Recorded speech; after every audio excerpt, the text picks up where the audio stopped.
हुई हैं, क्या रहा और किन कौन लोग पकड़े गए हैं? कल थाना 39 के अंतर्गत सेक्टर 104 में एक व्यक्ति जो है वो जिम करने गया था और जिम करने के बाद जो है अपनी गाड़ी में बैठा था। उसी दौरान 3 लोगों के द्वारा उस पर फायरिंग की गई थी और उसकी दुखद मृत्यु हो गई थी।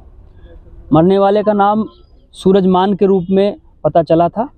तत्काल परिवार से संपर्क किया गया और उसमें धारा 302 का एक अभियोग सेक्टर 39 पुलिस स्टेशन में रजिस्टर कराया गया था। परिवार से जब बात की गई तो ये पता चला कि जो मृतक था इसका भाई परवेज़ मान है, जो दिल्ली की मंडोली जेल में बंद है और वो एक शातिर अपराधी है। मकोका 302 और कई अन्य धाराओं के लगभग 14 मुकदमे उसके ऊपर दर्ज हैं। साथ ही साथ ये रहने वाला खेड़ी खुर्द गांव जो थाना साहबाद डेरी दिल्ली में आता है वहाँ का है।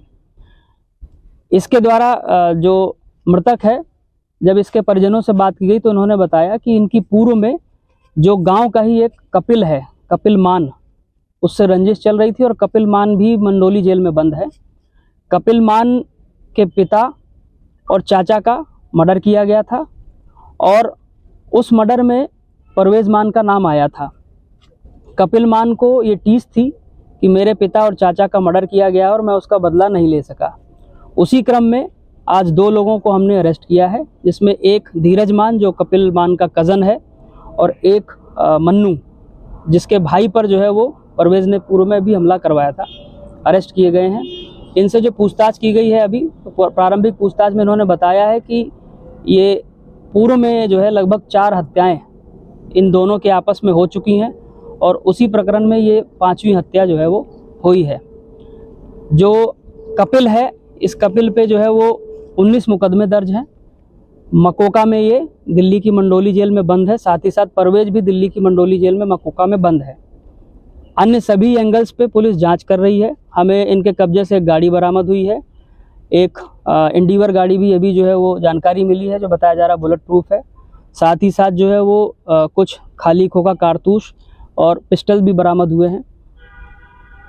सभी एंगल्स पे पुलिस जांच कर रही है। इस चेन में कौन कौन था, किसके द्वारा जो है वो ये पूरा घटनाक्रम का अंजाम दिया गया, जो टेक्निकल एनालिसिस है हम लोगों का वो अभी चल रहा है। अभी इनको जुडिशियल कस्टडी के लिए भेजा जा रहा है और इनसे जो है वो पीसीआर पे बात करके जो है वो और अग्रिम कार्रवाई इसमें की जाएगी। जिस तरीके से ये अपराध है और इनके पास ऑर्डिनेंस की पिस्टल मिली है, लाइसेंसी पिस्टल है, तो ये क्या इन्हीं की थी?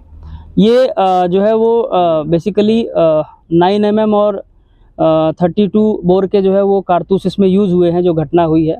और दिल्ली में जो इस तरह के अपराध करते हैं जनरली उनके पास ऐसे मिलते हैं। अभी जो है वो इस गैंग के और अन्य सदस्यों को हम लोग जो है वो ट्रैक डाउन करेंगे और ये कहाँ से लेके आते थे, क्या है, इस पर पूरी जो है वो ये ट्रैक हो पाया है। कल जो शूट आउट हुआ, किन लोगों ने जो है फायरिंग करी थी, किन लोगों ने? इसमें तीन लोगों के द्वारा जो है वो घटना की गई थी, जो सीसीटीवी में दिखाई दे रहा है। अभी हमारी टीमें और सीसीटीवी को एनालाइज कर रही है। कपिल से पूछताछ की जाएगी, उसको रिमांड पे लाया जाएगा वारंट भी पे, और फिर उसके बाद जो इसको अग्रिम रूप में डेवलप किया जाएगा। नहीं हो पाया शुरुआत एक थप्पड़ से हुई थी बताया जा रहा है, क्या है पूरा मामला अभी? ये गांव की जो लड़ाई थी बेसिकली वो थी, जो खेड़ी गांव है वहाँ पे, चूँकि इनका आपस में लगभग 100 मीटर के आसपास ही इनके घर हैं और कोई ज़मीन थी 100 मीटर की, उसमें दीवार बनाने को लेकर के इनका आपस में झगड़ा हुआ, उसमें मारपीट हुई और उसके बाद जो है फिर इसमें मर्डर्स हुए और उसी प्रकरण में ये जो है वो आगे हत्याएं होती ये कब से चला रहा है? कब पहली बार थप्पड़ जब मारा? ये 2011 से जो है बताया जा रहा है। जो अभी तक गिरफ्तार हुए इनमें से किसी ने गोली मारी थी या नहीं? नहीं, इन्होंने जो है वो गोली नहीं मारी थी। उन गोली मारने वालों को भी हम ट्रैक कर रहे हैं, वो भी हमारी टीम काम कर रही है, परंतु इनके द्वारा जो है वो गोली मरवाने का काम जो है वो किया गया था। कोई इंटरफेरेंस नहीं, उस गैंग का अभी तक कोई इसमें रोल नहीं है। सर जिस तरीके से लाइसेंसी रिवॉल्वर है, पिस्टल है, तो इसके बारे में आप क्या कहेंगे? क्या पुलिस इसकी भी? मैंने बताया कि इसकी हम तफ्तीश कर रहे हैं, कहाँ से आई है, इसके नंबर्स और बाकी चीजों के बेसिस पे इसको एनालाइज किया जाएगा। और इनका क्या विवाद पहले से चल रहा था? ये अभी देखिए इस एंगल पे हम लोग जो है वो जांच कर रहे हैं, क्योंकि मंडोली जेल में दोनों बंद हैं और कहीं ना कहीं दोनों के आपस में हो सकता है संपर्क भी हो। इसमें दिल्ली पुलिस से भी सहयोग मांगा गया है और उसके जांच के आधार पर कार्रवाई। जेल से बैठ के सारी कौन से पक्ष की तरफ से इस प्रकरण पे इस बिंदु पे जांच चल रही है। सर कौन से पक्ष से सबसे पहले शुरुआत की थी थप्पड़ मारने या कुछ भी किया मारपीट का? ये बेसिकली जो है वो कपिल पक्ष की तरफ से ये स्टार्ट हुआ था और फिर उसके बाद जो है ये धीरे धीरे दोनों पक्षों में हो गया।